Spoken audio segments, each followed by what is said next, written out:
Michigan is going to win this game. There's 3 minutes and 19 seconds left, but on 3rd and 3, Donovan Edwards put Michigan up on a big run. It's 45-23 now. Second half adjustments have been amazing. That was coming off an interception deep in the red zone by Taylor Upshaw. I've been telling you, don't count out Michigan all season. I've been saying it. Ohio State just got a first down. They are trying to drive down, but down 3 scores in a 2-point conversion. I don't see it with the way this defense is swarming, holding Ohio State to 23 points. Michigan cracked that nut last year, and now it is soft. It's been soft. Clock is ticking. It's 2nd and 1 for Ohio State, but wow, what a performance here by my Michigan Wolverines in the first sack and a fumble. Apparently he was down, but Oki got in there for the sack. Does this ball come out before he's down? It does. He was on top of Oki. Let's see if they review this play. Might as well get started on the recap of the game. It didn't always look this way. They're not going to review this. I don't understand it. That ball was out, or maybe they are going to review it.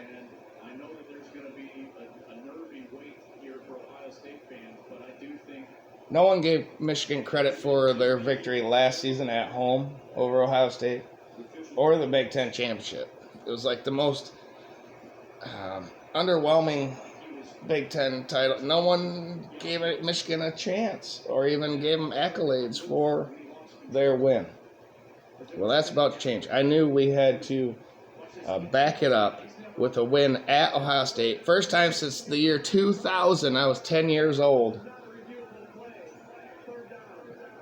So it's not a reviewable play, but that was a fumble. Doesn't matter. Michigan's up 22. Game's over. On Ohio State's first drive, they had a 12-play, 86-yard drive and a touchdown. Started with a first down, and then they had a false start. And then Xavier Johnson had a 19-yard run. Harrison Jr. had a 19-yard catch. Then a 12-yard run, and 3rd and goal. And there's the interception. Makari Page. Game is over. Ohio State has 2 timeouts. 1 minute 48 left. Egbuka had that 4-yard touchdown catch, which made it 7-0 Ohio State. On Michigan's first drive, there was a 3rd and 6 that Cornelius Johnson had a 12-yard catch on, a 3rd and 8 that Bell had a 32-yard catch on, and then that intentional grounding.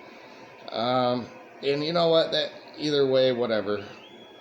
It looked like intentional grounding because the offensive lineman swatted the ball down. But if he didn't do that, it would have landed towards Donovan Edwards' feet. So I didn't understand the intentional grounding. But that made it there was a 3rd and 20, 4-yard catch by Henning.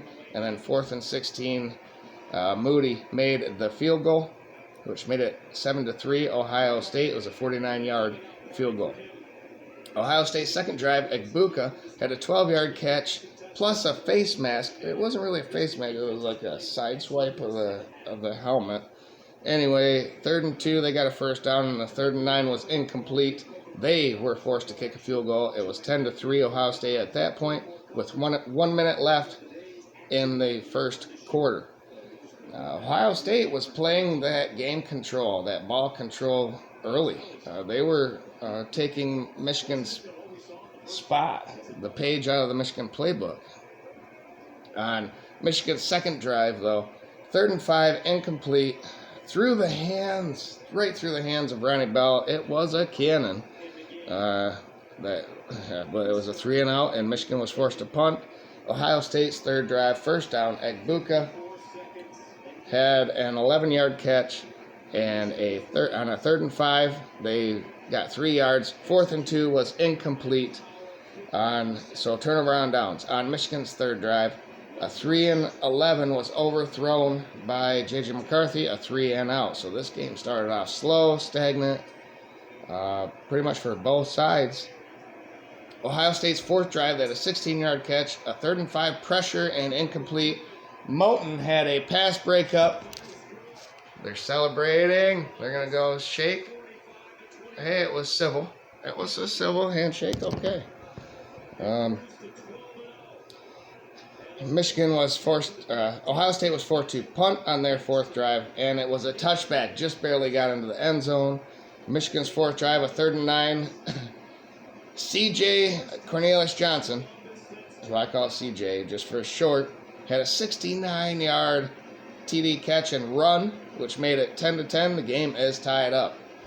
On the 5th drive, Rod Moore came in with a huge pass breakup. There was a big run, 18-yard catch by Harrison, a full start, and then a 3rd and 11 incomplete, and that was the one that was broken up by Rod Moore. The field goal was made. It was 10-13, Ohio State. Michigan's 5th drive, on the first play of the drives, Cornelius Johnson had a 75-yard touchdown through the air, deep shots. They pulled out all stops. The run game, they never really established it until late. Michigan did. But it was 17-13 at that point with 5 minutes and 24 seconds left in the half. Ohio State on their 6th drive, 15 yards by Abuka. Fleming had a big catch, and Harrison had a 42-yard touchdown. So that put them back on top, 22-17. They came out slinging it. Michigan on their 6th drive, Edwards with 2 runs, and it was 3rd and 1, and it was stuffed, which put the ball at on 4th down and 1.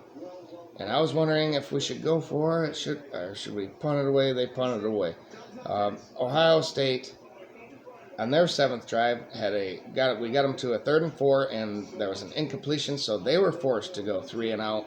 There was a 1 minute and 25 seconds left in the half. And Michigan on their 7th drive, there was a 3rd and 2. There's a big JJ run, wiped out. So this was just weird. Wasted too much time towards the end of the half right here. That was wiped out, and then there was a false start. And just so much time went off the clock before Harbaugh decided to use the timeout. And on 3rd and 7 with 17 seconds left, there was another false start. And then 3rd and 12, 4-yard catch. What are you doing throwing short of the change on 3rd and 12 there? And we punted with 4 seconds remaining. Ohio State took a knee, and at halftime, Ohio State had a 20-17 lead.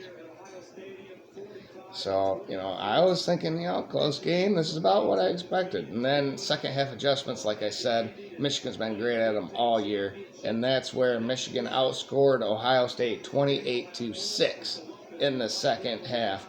Michigan had the ball to open the second half. Bell had a 5-yard catch. The run was stuffed.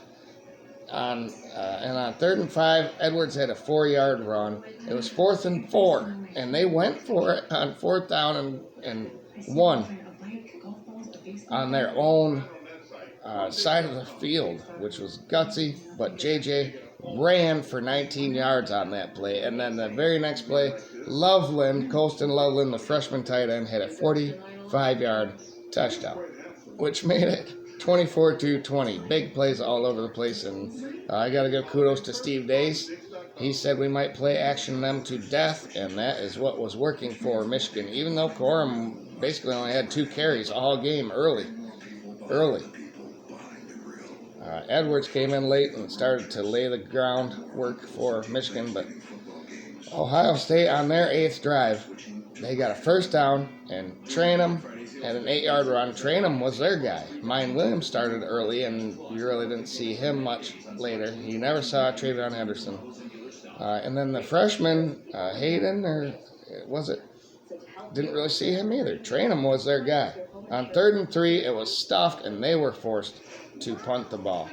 On Michigan's 9th drive, it was a 3rd and 10, and Edwards got 2 yards on a catch. There were 3 straight passes right there. So still this offensive play calling, I don't know, but maybe they're setting something up for later. Michigan was forced to punt 3 and out. Ohio State, on their 9th drive, there was a holding plus and unsportsmanlike conduct, both on Ohio State.